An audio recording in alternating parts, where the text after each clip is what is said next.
अस्सलाम वालेकुम दोस्तों, Naeem technical TV level B का लेक्चर नंबर 7। टॉपिक क्या है कि split AC giving beep sound again and not working. यानी कि स्प्लिट एसी है, बार बार जो है वो बजर दे रहा है, यानी टू टू टू टू की आवाज़ें दे रहा है और वर्किंग नहीं कर रहा, यानी काम नहीं कर रहा, ऑन नहीं हो रहा। तो ये हमारा आज का टॉपिक है।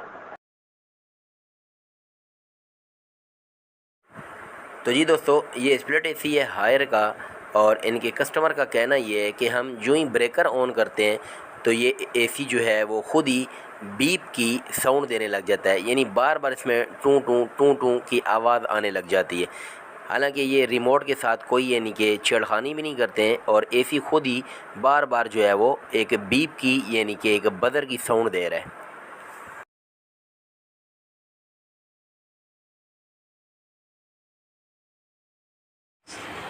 तो जी दोस्तों, आपको भी सुनाने की कोशिश करता हूँ, गौर से सुने।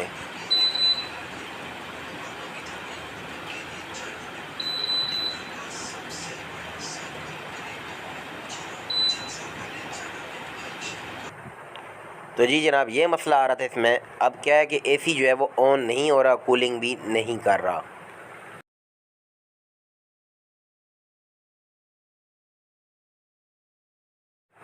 तो चलें जी, अब इसका सोल्यूशन भी कर लेते हैं। तो सबसे पहले मैं इसका ब्रेकर ऑफ़ कर दूंगा।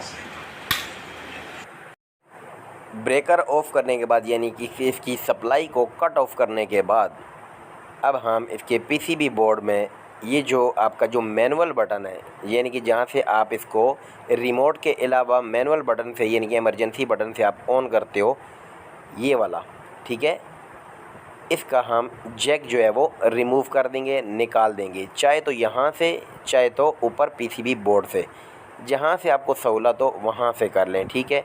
तो मुझे यहाँ से इजी लग रहा है, तो यहाँ से ये वाला जो जैक है इसके मैनुअल बटन का, ये मैंने पीसीबी बोर्ड से रिमूव कर दिया है। दोबारा अच्छी तरह से समझ लें, ये मैनुअल बटन का जो जैक है वो मैंने यहाँ पीसीबी बोर्ड से रिमूव कर दिया। ठीक हो गया जी।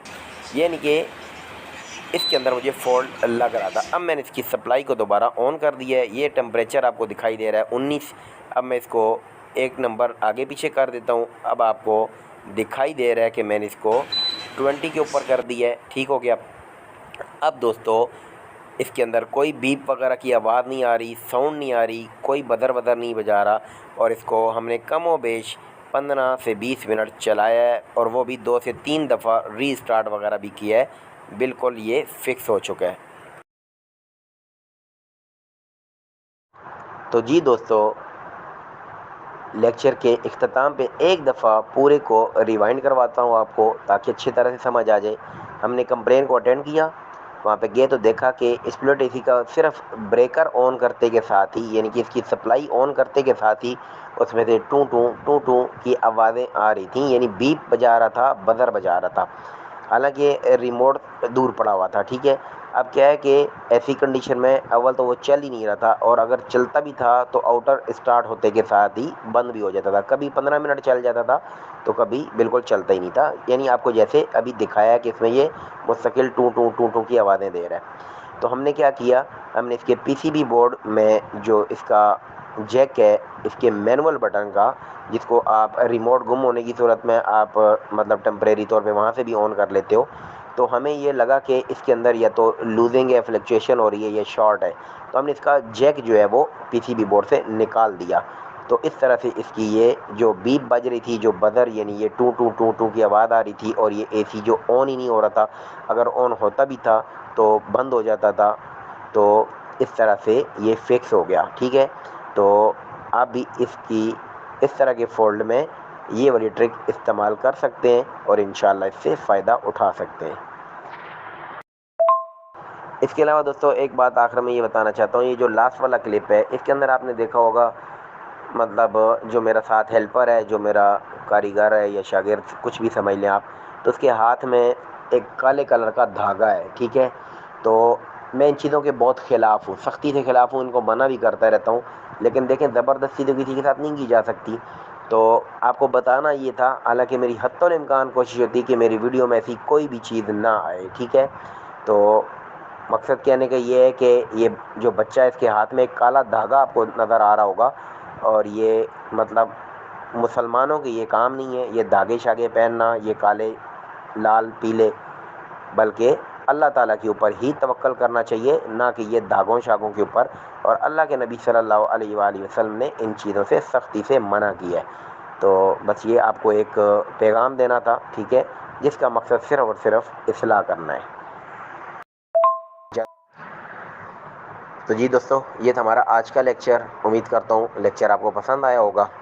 लेक्चर आपको कैसा लगा है, अगली पोस्ट के ऊपर अपना फीडबैक ज़रूर दे दीजिएगा, ताकि मुझे भी पता चले कि आपको हमारा वे ऑफ टीचिंग कैसा लगा। इजाज़त दीजिए, अल्लाह हाफ़िज़।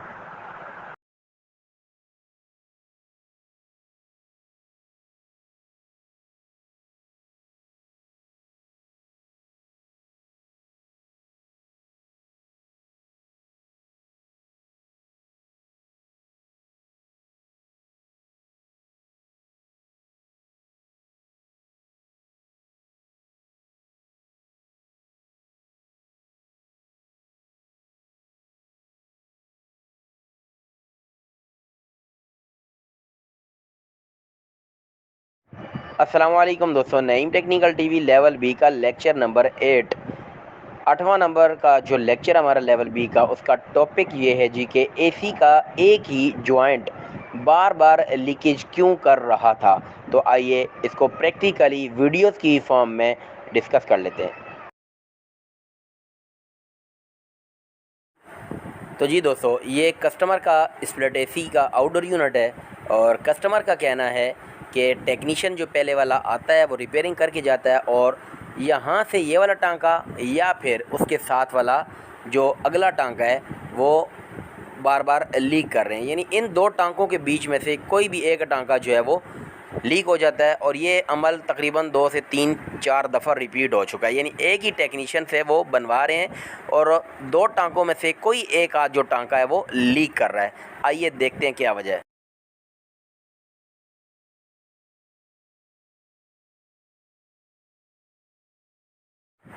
तो जी दोस्तों, जैसे मैं आपको पिछले क्लिप में बता चुका हूँ कि ये स्प्लिट एसी बार बार यानी कि लीकेज कर रहा है, और अब के बार भी यहाँ से इसका जॉइंट लीक है।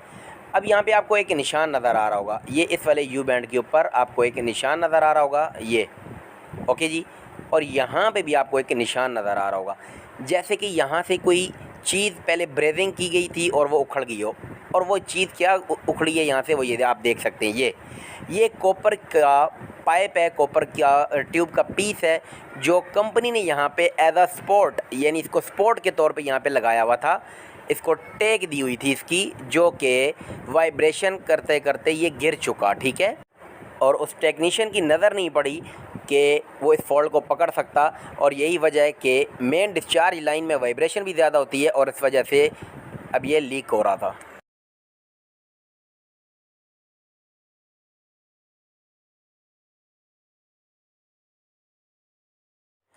तो जी दोस्तों, आप देख सकते हैं कि इस गिरी हुई स्पोर्ट को मैंने वापस अपनी जगह पे दोबारा ब्रेजिंग करके अटैच कर दिया है, जोड़ दिया है। यानी इसको मैंने वापस एज ही टेक लगा दी है, जो इसको अब वाइब्रेशन के दौरान जो है वो हिलने नहीं देगा, बल्कि इसको मतलब कांस्टेंट रखने में मदद करेगा। जब ये कंप्रेसर स्टार्ट होता है या जब बंद होता है, जब ऑटो करता है कंप्रेसर, तो फिर क्या होता है कि ये बाकायदा तौर पे मेन डिस्चार्ज लाइन के ऊपर बिलखसूस ज़्यादा झटका पड़ता है, और यही वजह थी कि ये बार बार लीक कर रहा था। अब इंशाल्लाह ये दोबारा लीक नहीं करेगा।